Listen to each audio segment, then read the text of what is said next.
Hi there. So I'm going to talk to you today about Ujjayi Breath, which is a pranayama, or it's really a controlled breathing practice that's used in yoga um, to help take the attention inside away from the external, which is a wonderful way to calm vata and bring the energies of air and space back in towards the grounding or security of the physical body. And as a result, it has the potential to draw the prana that comes in on the breath with our attention deeper into the body. So by keeping the attention inside in the body, drawing the breath, which I'll explain in a minute, behind the face and into the throat, Ujjayi pranayama or Ujjayi breathing has this wonderful nourishing effect, calming effect, stabilizing effect, and also it's known as a heating breath. So it has a warming effect to the body because the focus of the breath is further back in the face, not the nostrils so much, which has the potential to give more time for the in-breath to be warmed, slowed down and warmed before it gets down into the chest area. So that's one of the reasons it's called heating breath. It's also called victorious breath or the breath of victory, which I'm not entirely sure I can explain conceptually, but that's one of the other ways it's known. So Ujjayi breath, it's also known as ocean breath because it's supposed to be practiced with the intention not of being too wave-like like the ocean, but in calming the waters so that we drop into the depths of the ocean of the self. The way that Ujjayi goes is that it drops us below the fluctuations of the surface of the mind, deep down into the awareness, the peaceful knowing of the absolute, where the drop in the ocean becomes the ocean itself. So ocean breath. It also has that kind of sound, as if anybody's ever done any scuba diving, it has the kind of sound to it of breathing through a regulator, where you're always encouraged to breathe as calmly and as peacefully as you can so that you don't use up the oxygen while you're dropping into the depths. And finally, for those of you who might appreciate the reference, it's also known as Darth Vader breath. Because there's this, remember how Darth Vader in Star Wars used to breathe through that regulator. So it was always audible. But I don't really encourage that analogy because it feels a little bit too aggressive, for one thing, and dark. And again, it's just plays a few games with the mind that it's not necessary to do. So for Ujjayi breath, we're trying to focus the act of breathing, or our attention on the act of breathing, back into the throat.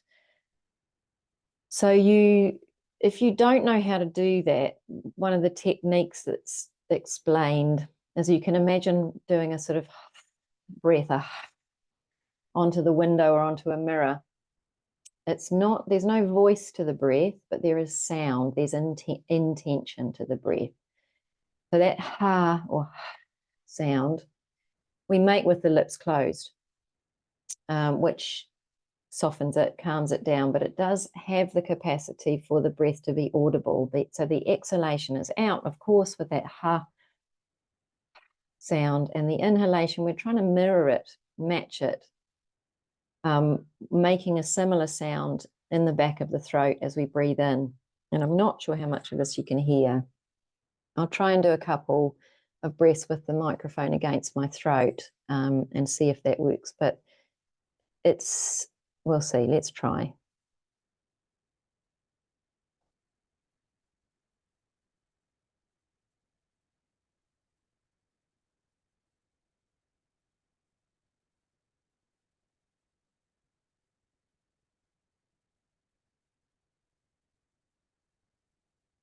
I'm putting that against my throat. I'm going to put it under my nostrils.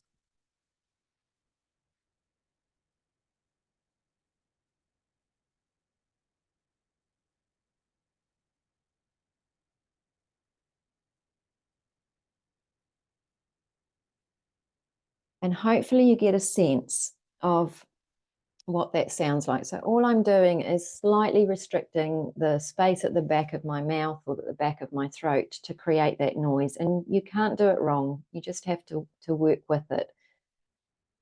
And by closing our eyes and just making that sound, we get to use senses in the body, the felt sense of the breath in the throat, the sound, the hearing sense of the sound inside our bodies. We're not really trying to make it so that the outside world can hear it. We're trying to make it for our own benefit, to keep our attention inwards and to feel whether we can keep a consistent rate and rhythm of the breath so that it doesn't really peak and trough with the inhale and the exhale and the inhale and the exhale. We're not creating big waves. We're just creating a sense of peace, as if we're rolling along gently on the ocean. So take a comfortable seat if you would like to have a go with me. I'm not sure how much of it you'll hear with me recording this, but we'll do together for about 10 cycles of breath, trying your best, and I'll be trying my best to keep the rate, rhythm, balance of that tone, sound, feeling as consistent as possible. So it's almost like there's a figure of 8, but you just ever so slightly turn around at the end to go the other direction, and then ever so slightly turn around. It's not a massive figure of 8 going like this, exchanging. It's very much trying to keep pretty low key on the balance, on the tone, on the same rate and rhythm. Yeah. So close your eyes when you're ready. Just relax your body into your usual seat. No big deal. Try your best to elevate your head above your heart so it's not hanging forwards or you're not leaning back too much. Simple as you would with any practice, sitting practice. Connect with the feeling of your breath in the back of the throat. Relax particularly your eyes, the soft palate, and the space underneath your tongue. And gently bring your teeth apart for this practice. And then in your own way, just gently starting to follow your breath, regulate your breath for about 10 full cycles. And one cycle of breath includes the both parts, the duality of the inhale and the exhale, in your own time.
As you gently come to the end of your 10 cycles, your 10 rounds of breath, just let go. Let the breath find its own depth.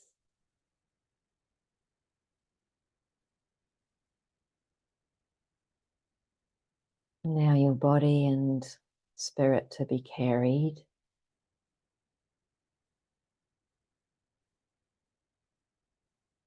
After ripples of the breath, letting go, dissolving anything that you can or you feel invited to do. Just let go.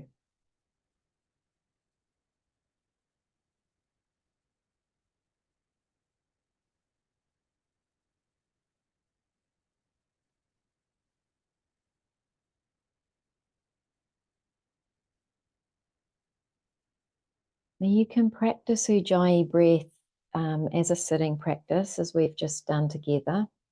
And you can also practice Ujjayi breath, include it with your movement practice. It's incredibly revealing in a movement practice, to where we may habitually push or pull with the bigger skeletal muscles in the asanas, for example.